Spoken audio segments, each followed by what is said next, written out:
پڑھی اور کبھی راوی نے یوں کہا کہ آپ صلی اللہ علیہ وسلم لیٹ گئے، پھر خراٹے لینے لگے۔ پھر آپ صلی اللہ علیہ وسلم کھڑے ہوئے، اس کے بعد نماز پڑھی۔ پھر سفیان نے ہم سے دوسری مرتبہ، ابن عباس رضی اللہ تعالیٰ عنہ کہتے تھے کہ ایک مرتبہ میں نے اپنی خالہ ام المومنین حضرت میمونہ کے گھر رات گزاری تو میں نے دیکھا کہ رسول اللہ صلی اللہ علیہ وسلم رات کو اٹھے۔ جب تھوڑی رات باقی رہ گئی تو آپ صلی اللہ علیہ وسلم نے اٹھ کر ایک لٹکے ہوئے مشکیزے سے ہلکا سا وضو کیا۔ عمرو اس کا ہلکا پن اور معمولی ہونا بیان کرتے تھے اور آپ کھڑے ہو کر نماز پڑھنے لگے تو میں نے بھی اسی طرح وضو کیا جس طرح آپ صلی اللہ علیہ وسلم نے کیا تھا۔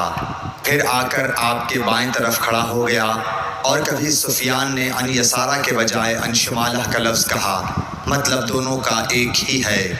پھر آپ صلی اللہ علیہ وسلم نے مجھے پھیر لیا اور اپنی داہنی جانب کر لیا، پھر نماز پڑھی جس قدر اللہ کو منظور تھا۔ پھر آپ لیٹ گئے اور سو گئے حتیٰ کہ خراٹوں کی آواز آنے لگی۔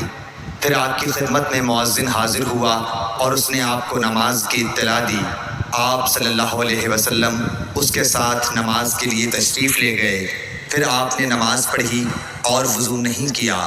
سفیان کہتے ہیں کہ ہم نے عمروں سے کہا، کچھ لوگ کہتے ہیں کہ رسول اللہ صلی اللہ علیہ وسلم کی آنکھیں سوتی تھیں، دل نہیں سوتا تھا۔